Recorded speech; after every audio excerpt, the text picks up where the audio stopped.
If you could So start. don't say start over. Yeah. Don't like start over. So could you start by spelling your first and last name and then title for reference? Okay. Pugs, Pugs Atomz, and this is Mookie on the South Side at Connect Gallery. And what would you describe yourself as? A multifaceted artist.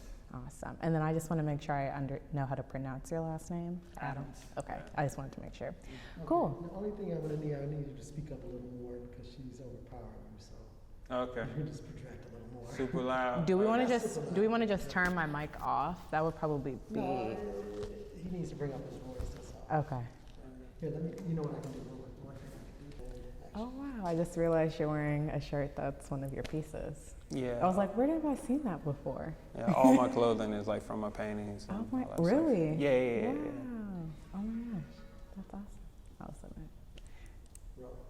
Okay, cool. So Mookie on the South Side. Tell me about it.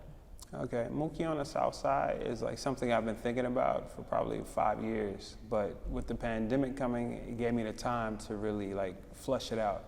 Because at the moment of the pandemic starting, I was a creative director at a brand called Iridium Clothing. We had like a store downtown, we had a store in Wicker Park, store in Atlanta, and it was just, that was all my time really. So as it ensued, it just really gave me time to explore these ideas, to reflect, on what I've been through, what my friends have been through, what my family's been through, and put together this show that I've always wanted, because I never had a solo show. Like I've shown with people and, that kind of thing. I've done tons of murals for people, but I never really threw an art show for myself. And, in that time, it was just, everything was pointing at, just do it. Because with everything else from clothing, et cetera, it's just always been a thing of, all right, well, I'll start a label.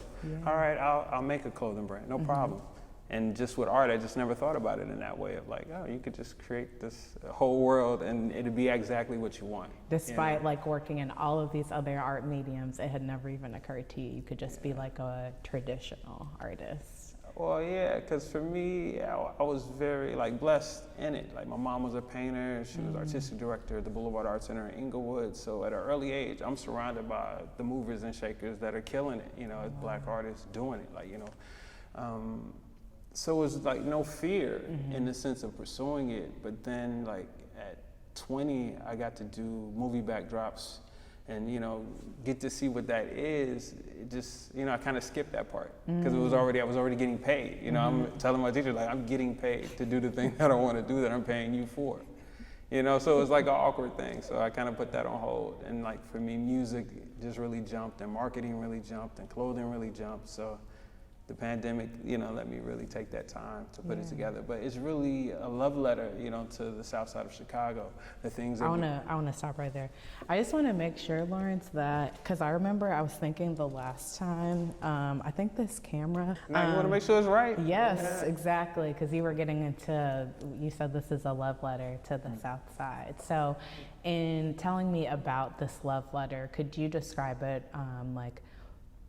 under the assumption that people that are listening don't know anything about the South Side? Okay. Yeah. So Mookie on the South Side is a love letter to the South Side, talking about what did we wear, where did we go, what did we read, what people were important in our families, the events that we would go to. Like, for instance, Carnival on 63rd Street is a picture of Inglewood, but a perspective most people don't really think about, as a kid growing up, we would go to the carnival and you took it for granted because it happened, 2-3 times a year, and you would be in there and you could see the whole neighborhood, and it was the same as going to Navy Pier, riding it and seeing the whole downtown, but not realizing man, this is so close to me. This is where I'm from. In your backyard. Yeah, and to a point now, that's something that isn't existing, in this time. So it's really to show, those memories, the running down 56th Street, so many people I knew that were into sports in high school and in college, they'd just be, just jogging, but then sometimes people would feel because it's a Black person that they were, up to something else, and we're like, bro, we're trying to be on crew. That's all we're really trying to do right here. So, just funny things in that sense, and, looking at the relationships. So you have Together, which is a painting with an older, grandparent type figure and a grandmother, and he's like expressing his flowers to her on the porch. But then also it's a throw to Willie Ware and to Patrick Kelly as like the designers of a lot of the outfits in movies, but also like black designers that inspired me when I found out they existed. And now as black fashion design is like taking over everything, these are the forefathers, and giving them their flowers as well in the painting. So a lot of the things have 3, 4, 5 different things happening, all in expressing that love. Yeah. Multiple stories within the one story. So I mentioned this a little bit earlier, and I know that this wasn't your intent when creating the pieces for this exhibit, but what value do you believe this exhibit has in kind of paying homage to the South Side as we look at the significant change we've seen over the past decade and now coming with the Obama Center? Well, I feel it documents the history of the South Side and, the history and black culture in that time in Chicago.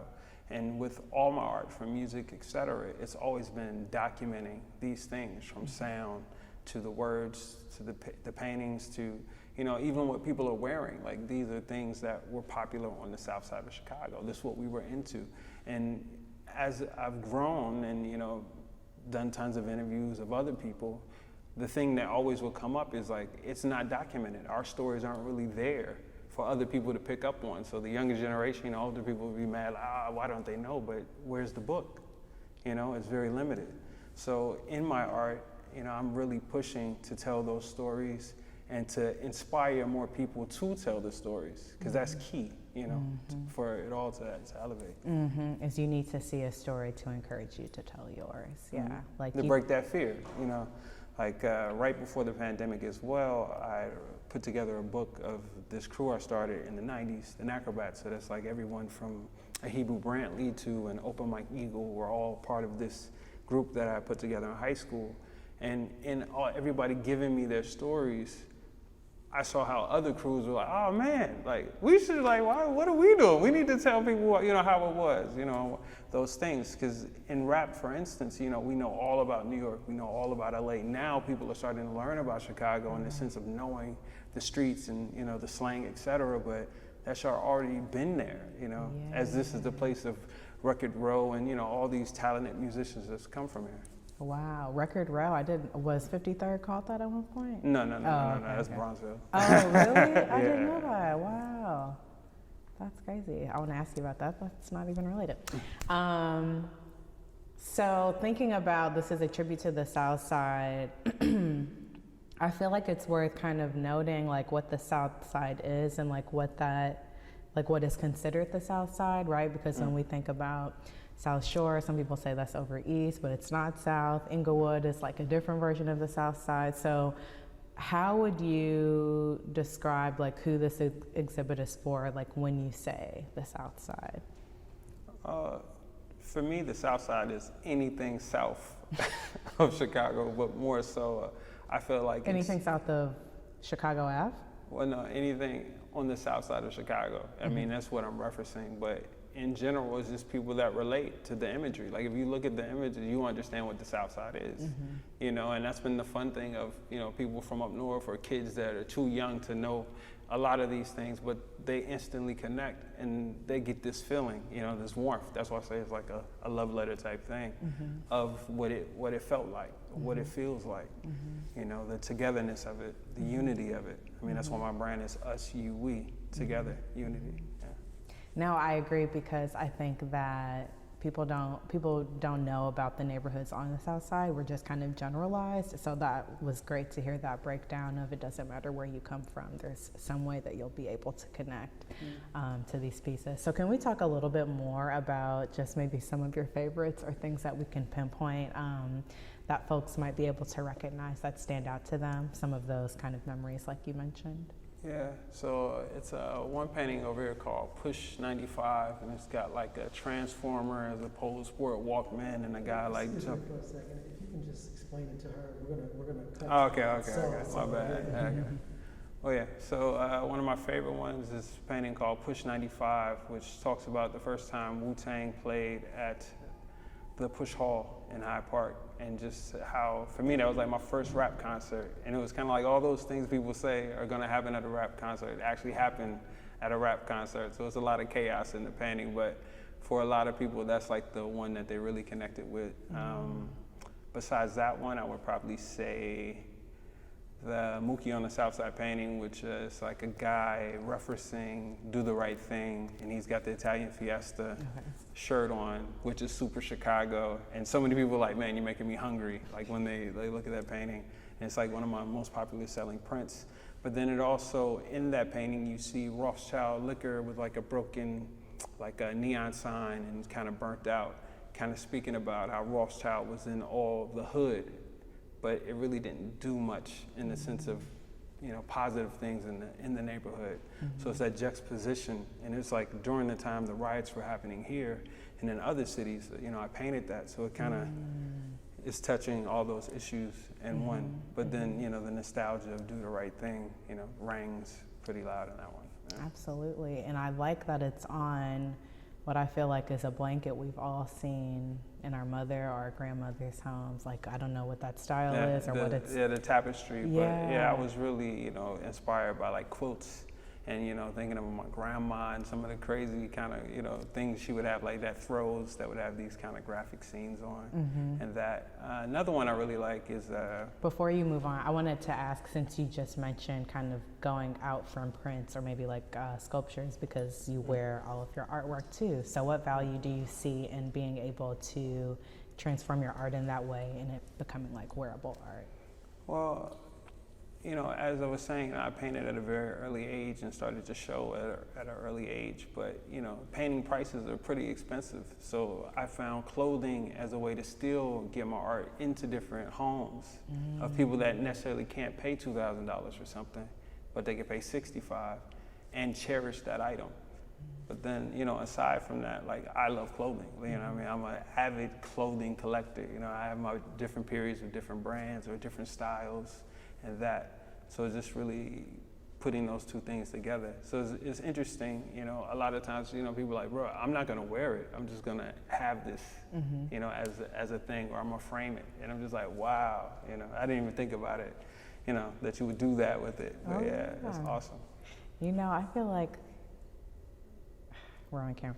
That's certain groups love framing clothing, and I feel like we have not, as a group, have not thought that that is really something that we can do as a way to preserve it. So yeah, it's so interesting. It was kind of limited to sports more so. Yeah, like a jersey. Like a jersey. Otherwise, it's like, why do you have this random pair of jeans in a frame?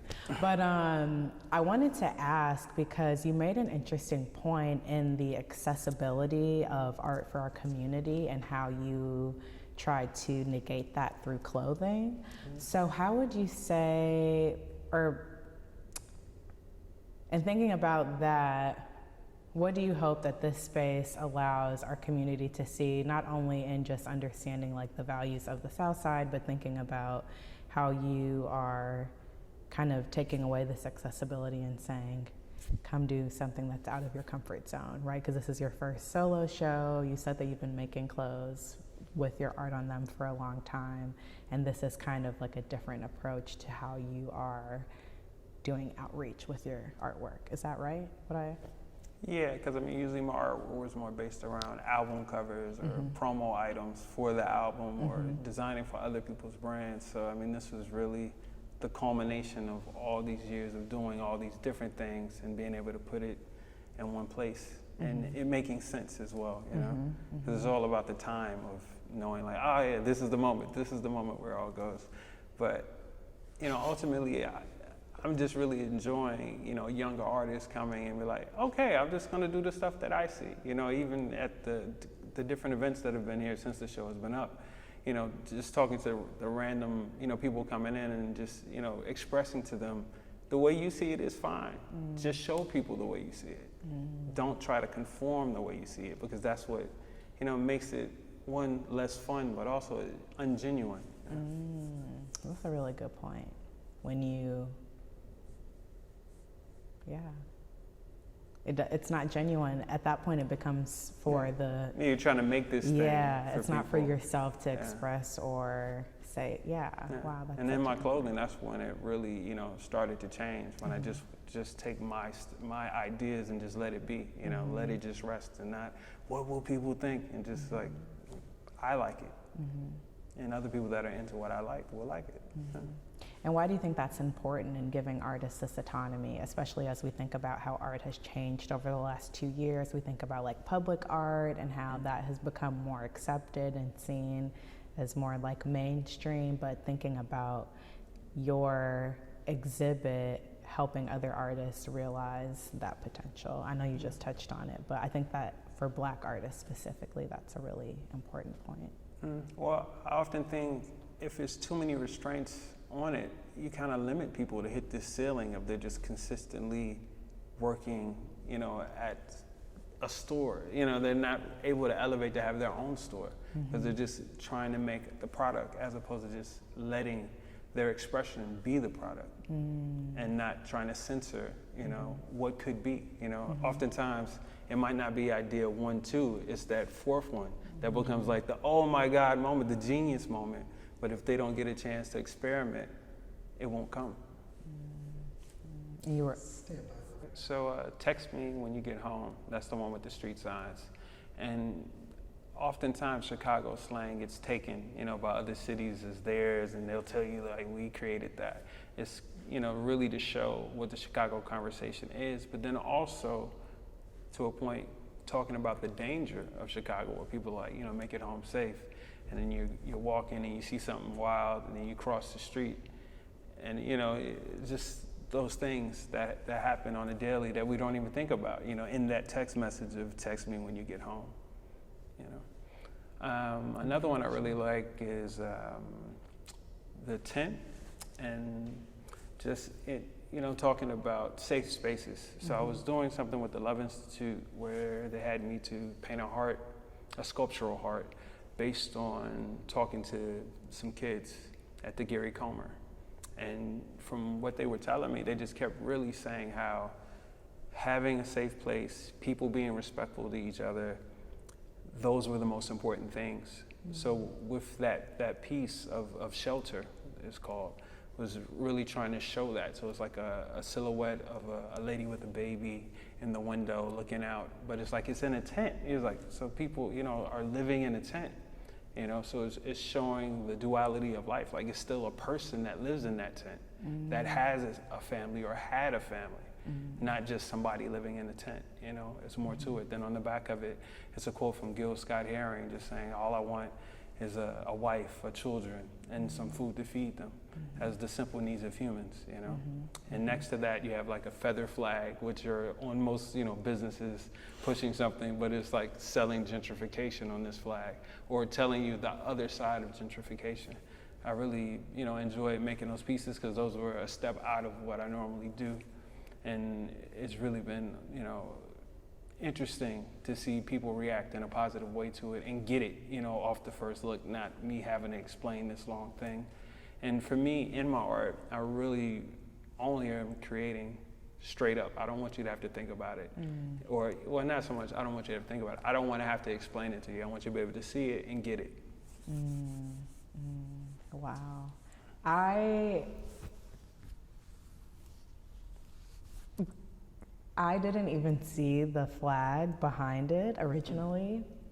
And then when you said that, I just thought of, there's so many images I have of like, and not to say like the tent is representative of the homeless community, but I've literally seen just like homeless people on the street in front of newly renovated, you know what I mean? And that is just like a very harsh but real image that is reflective of our society. So I think that's just so powerful. It kind of took me back a little bit. Yeah, wow. Are there any other pieces that you would like to talk about that really stand out to you and the significance of the city and the South Side? Probably the other one would be Meet Me at the Arcade. Yes. Just because that was such a central spot for everybody to meet up before they did whatever they were doing. So at Navy Pier, you meet at North Pier. At Evergreen Plaza, you meet at the arcade in the basement. Ford City, you're there. And then from there, that's where all the plans were decided.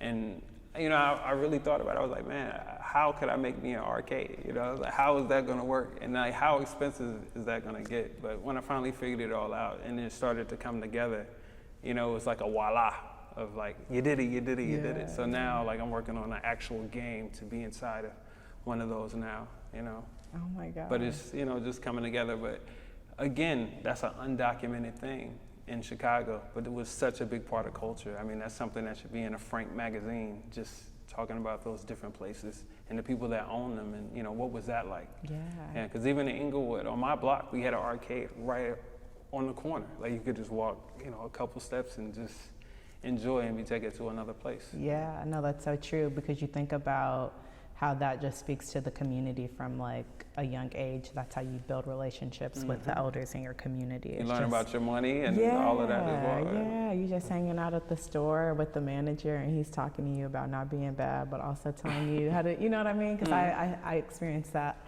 I wasn't here for the arcade phase, but Mr. G's, I don't know if you remember, that was where I was. And so I also want to ask you about the couch and the book bag and clothing. I want to say on the clothing, just personally, I think of just like the phase we went through of, or not the phase, it's forever, but just backpacks in Chicago. I feel like that's and that was like your suitcase. Yeah, that had all your stuff, whatever you're into, it's all in there. Yeah, like backpacks in Chicago, just like they're everywhere. But man, I feel like it was just really a phase when that was it. Like I remember for every jacket I had a corresponding book bag. Not the same color, but it somehow worked together. It was very, very serious. The couch was already here. That's Rob McKay's couch. A very nice couch. Yes. Silky couch. How would you say it adds to the space or your story? Well, again, South Side, and with the imagery that I'm painting, that's the couch in your house. That's the couch my grandma had that said we can't sit on that one. That's just the one for decoration. It kind of fills the same kind of void of that. Typically wrapped in plastic. Yeah, but that one says don't sit on it. Right. So it's still the same voices there. Like, when I first saw the couch, I was like, this is perfect, for what I want to do. Yeah. That's hilarious. Well, are there any other elements about your show or anything that we haven't talked about that you think is important for viewers to know? Just kind of about the experience, the takeaways, how we perceive the city and the South Side as a result of this exhibit? Yeah, well, I just really hope people, see the exhibit and see the beauty of the South Side, but see the beauty in the stories of the South Side, which I feel, need to be highlighted, way more. If you have a neighborhood like Woodlawn where you had, Herbie Hancock and all the Maya Angelou, all these people, that have come through there, it's like we need that, to empower the youth to feel that they can do it or, create their own thing. And outside of that, when you first walk into the exhibit, it's like a small homage to Dr. Wax, which was like an institutional record store for independent artists, because the people there would tell you what you needed to buy. So they would open up a whole market for tons of independent artists that, isn't here anymore. That to have that road into, becoming a bigger, musician. Yeah. And Promontory Point as well, because that was like the place we all learned how to do our art. We would go there every Tuesday and Thursday, and not even with any programming. We just all discussed this is what we're going to do, but everybody would work on their craft. And because there was no real rules to it, you got that creativity that I was talking about, where you got to discover how far you could go, how great you could take it. What works, what doesn't. Wow. Perfect. Thank you so much. Can you say something about the? Can you lead him into the couch again? Because I was on a closer shot of you. I just kind of want the couch to be behind you when you talk about it. Okay. Cool.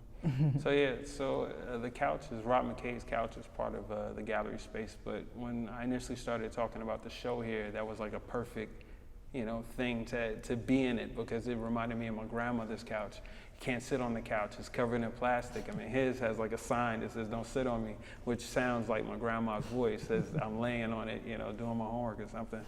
But just that feeling of the home, So you got the tent, you got the couch, you got the text, and then you have all these memories of leaving the house, coming back to the house, painted on the wall. Oh, you're